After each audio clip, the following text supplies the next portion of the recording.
Today I'm going to be showing you how to do the most basic and essential stitch in knitting, the knit stitch. It's the first stitch you should learn to be able to follow most patterns, the other being the purl stitch, which we'll look at in another video.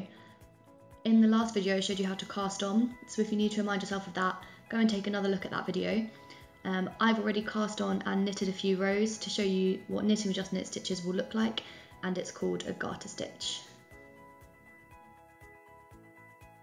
So we need to start by holding the needle with the stitches on in our left hand and the empty needle in our right hand. And you need to make sure that the yarn attached to the yarn ball is at the back of your knitting, that you keep it behind your knitting.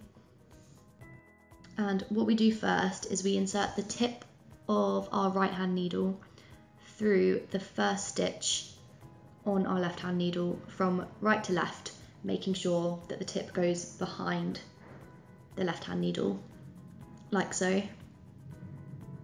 So I'll just show you that again. It goes through the first stitch, and then you pick up the yarn that's attached to your yarn ball and wrap it around the tip of your right hand needle anti-clockwise, so from the bottom and around to the top.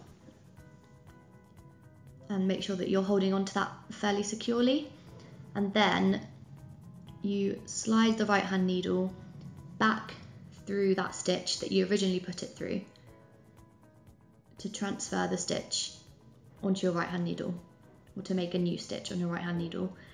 And then you just slip it off the left hand needle, and there you can see you've got the first stitch on your right hand one.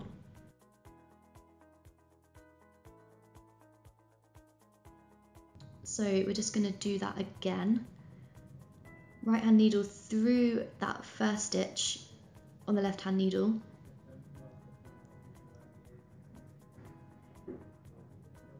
And then wrap the yarn around anti-clockwise.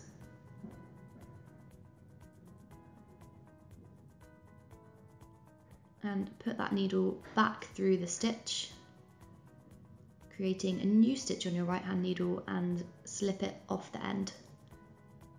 And then you've got your second stitch on your right hand needle.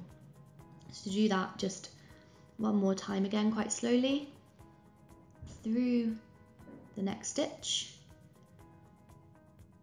wrap the yarn around,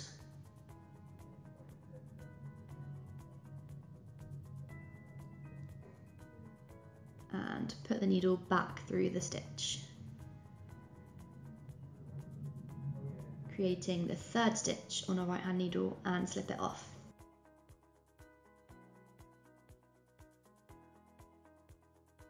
So I'm just going to continue doing the exact same thing for every stitch on the row until we get to the end and all of the stitches have been transferred onto the right hand needle, making a new row and turning it into a garter stitch.